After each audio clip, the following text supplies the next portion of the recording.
अस्सलाम वालेकुम dear friends, कैसे हैं आप सब। मैं अस्मा अंजुम। हम कर रहे हैं जुलाई 2024 के सीटीईटी की तैयारी, जिसमें हम उर्दू में 15 आउट ऑफ 15 मार्क्स की तैयारी कर रहे हैं पेडागोजी की।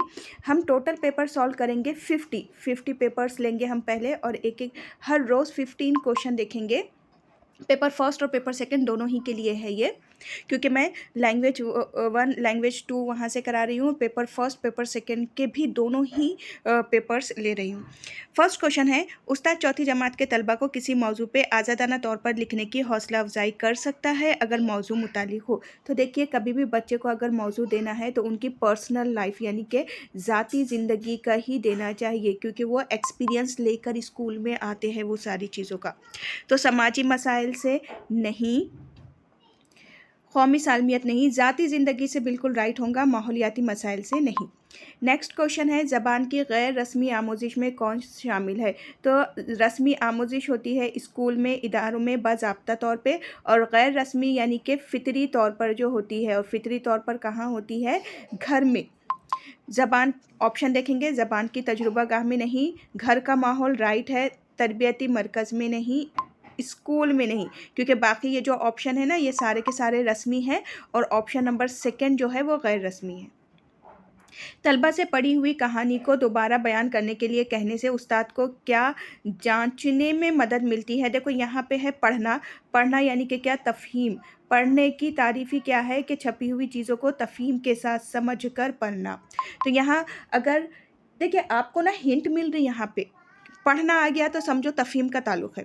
तो यहाँ पे तफ़हीम यानी समझ। हाँ, ज़हानत नहीं है, समझ है, तलफ़ुज़ नहीं है, इमला नहीं है। तो आंसर क्या हो जाएगा हमारा, ऑप्शन नंबर सेकंड, समझ, तफ़हीम।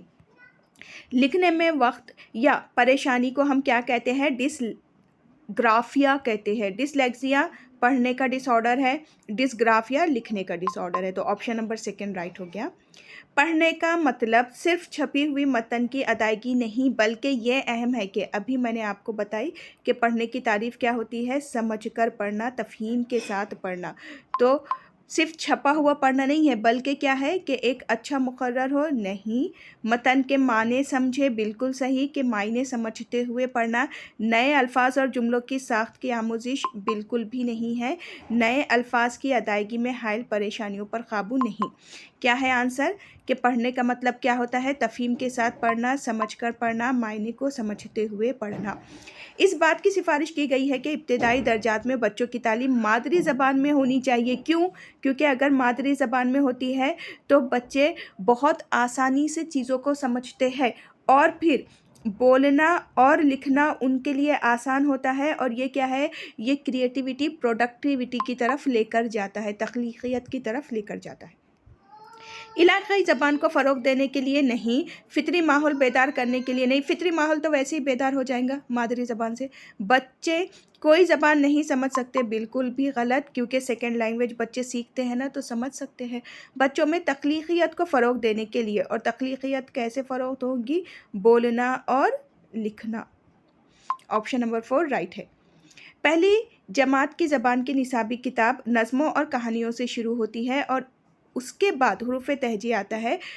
इस निसाबी किताब में किस अंदाज़े फ़क्र को अपनाया गया है, तो वो ऊपर से नीचे की तरफ है, यानी कि टॉप बॉटम अप्रोच की बात हो रही है। नीचे से ऊपर कब होता, अगर हुरूफ़ तहजी से स्टार्ट होता, तो ये ऊपर से नीचे है। दर्ज झैल में से कौन सा बयान दुरुस्त है, कौन सा बयान इनमें से दुरुस्त है। पहली जमात के बच्चे अंग्रेज़ी बिल्कुल नहीं जानते, गलत। बच्चे तजुर्बात का एक ख़जाना लेकर स्कूल आते हैं, ये बिल्कुल सही। बच्चे जब स्कूल आते हैं तो वो एक काली स्लेट की तरह होते हैं, नहीं। बच्चों को बहुत से अल्फाज रटाने के बाद ज़बान की तालीम देनी चाहिए, तो ये यहाँ से रॉन्ग हो गया। तो आंसर क्या होगा हमारा, कि बच्चे तजुर्बात का एक ख़जाना लेकर स्कूल आते हैं। और नेक्स्ट क्या है, कि बच्चे स्कूल आते हैं तो वो एक खाली स्लेट की तरह होते हैं, एक खाली तख्ती की तरह होते हैं, बिल्कुल भी गलत, और ये बोले थे पियाजे ने, ये भी याद रखिए आप। एक बच्चा अपनी पहली ज़बान कुदरती तौर पर सीखेगा, नहीं। पहली ज़बान की बात करें, पहली ज़बान की बात हो रही यहाँ पे, यानी कि मादरी ज़बान की बात हो रही, तो वो हासिल करेगा। मादरी ज़बान की बात हो रही ना, L1 की बात हो रही पहली ज़बान, तो वो हासिल करेगा। ऑप्शन है सीखता नहीं, सीखना यानी कि आमोजिश है तो सीखता नहीं है, नकल के ज़रिए बिल्कुल नहीं, हासिल करता है ये राइट हो गया। इसके बदले और क्या लिख कर आ सकता था, इक्तिसाब करेगा, तहसील करेगा, हुसूल करेगा। नेक्स्ट है दर्ज झैल में से किसका शुमार वसूल करने की महारतों पे होता है। वसूल करना यानी कि क्या, पैसिवली ईजीली किसी चीज़ को ले लेना। तो हम कौन सी महारतों से करते हैं, सुनना और पढ़ना, हम यहाँ से करते हैं ये सारी चीज़ें। सुनना और बोलना नहीं, सुनना और पढ़ना, ये क्या है, ये सिर्फ वसूल करते हैं हम ये, यानी कि ईजीली हम क्या करते हैं, इसको हासिल कर लेते हैं। उस्ताद सिफत की तारीफ़ तलबा से कम अपनी एक खूबी बयान करने के लिए कह के करता है। इस तरीक़ेकार को क्या कहा जाता है, यानी कि क्या, मिसाल बोल रहे वो कि मिसाल दो, और फिर उस्ताद तारीफ़ की तरफ जाएगा, मतलब कि इस्तखराई तरीक़ा, इंडक्टिव मेथड। कौन सी ज़बान उस्ताद की मदद से रस्मी माहौल में सीखी जाती है। तो देखिए मादरी ज़बान जो होती है हमारी, यानी कि पहली जो ज़बान है, तो ये स्कूल में उस्ताद की मदद से ये रस्मी तौर पर रस्मी माहौल में सीखी जाती है। पहली ज़बान राइट है, दूसरी ज़बान नहीं। अच्छा ओके, उन्होंने दो ऑप्शन दे दिए, मादरी ज़बान, पहली ज़बान, दूसरी ज़बान, मादरी ज़बान। तो मादरी ज़बान इसका राइट आंसर होगा। घर में बोली जाने वाली ज़बान, तो घर में बोलते जो ज़बान वो मादरी ज़बान ही है। तो बच्चे की जो मादरी ज़बान होगी वो स्कूल में रस्मी तौर पर सिखाई जाती है, और बच्चे को उसमें दुश्वारी भी आती है। क्यों? क्योंकि वो रस्मी होती है। उस्ताद नन्हे तलबा को एक नए अल्फाज की तदरीस के लिए हकीकी अशिया का इस्तेमाल करता है। क्योंकि अब उस्ताद क्यों हकीकी अशिया का इस्तेमाल करेंगे, क्योंकि उससे तसव्वुरात क्या हो जाएंगे और क्लियर हो जाएंगे, और हकीकी ज़िंदगी में वो चीज़ें देख चुका होगा। हम सिर्फ अशिया की मदद से नए अल्फाज की तदरीस कर सकते हैं, सिर्फ से कैंसिल हो गया, हम अल्फाज से भी कर सकते हैं, चार्ट से भी कर सकते हैं। ये लफ्ज़ों के सही तलफ़ुज़ की तदरीस में माविन होते हैं, नहीं, इसका कोई लेना देना नहीं। तलबा जो चीज़ें हकीकी ज़िंदगी में देखते हैं उनसे मरबूत करने और अपनी ज़बान में अदा करने में माविन होते हैं, तो ये बिल्कुल राइट हो गया। नन्हे तलबा मुजर्रद फ़िक्र के अहल नहीं होते हैं, इसलिए हकीकी चीज़ें इनकी बेहतर आमोजिश में माविन होती हैं, तो नहीं, जो हकीकी चीज़ें होती हैं ना, वो हकीकी ज़िंदगी में वो ऑलरेडी देख चुके होते हैं, वो उनके पढ़ने में फिर आसानी पैदा करते हैं। ज़बान की दरसियात में अदब को शामिल करना चाहिए, क्योंकि वो मुस्तंद होता है, तो ये मुस्तनद ज़बान की तदरीस वो आमोजिश का एक ज़रिया है, ये बिल्कुल राइट है। इसके मीनिंग ऑथेंटिक है, यहाँ ऑथेंटिक होते हैं, वो राइट हो गया। ये तलबा को तनकीदी गौर व फिक्र का मालिक बनाते हैं, नहीं बनाना है इसलिए नहीं होता है। ये तलबा पर निसाब का बोझ कम करते हैं, ये भी नहीं। ये नए अल्फाज को सीखने में तलबा के माविन होते हैं, ये भी नहीं। तो आंसर क्या हो गया, ऑप्शन नंबर फर्स्ट।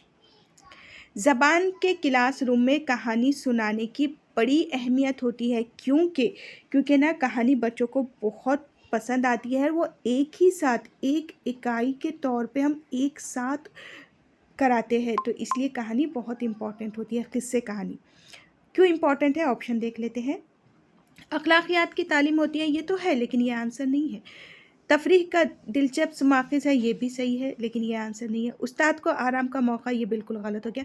ज़बान एक पूरी इकाई के तौर पर यहाँ मौजूद होती है। अखलाकियात भी कभी मैसेज आ जाता, तफरीह भी हो जाती बच्चे की, सुनना बोलना पढ़ना ये महारतें भी उसमें आ जाती है, और पूरी एक इकाई के तौर पे ज़बान की यहाँ तदरीस होती है, तो इसलिए ऑप्शन नंबर 4 हमारा क्या हो जाएगा, राइट हो जाएगा।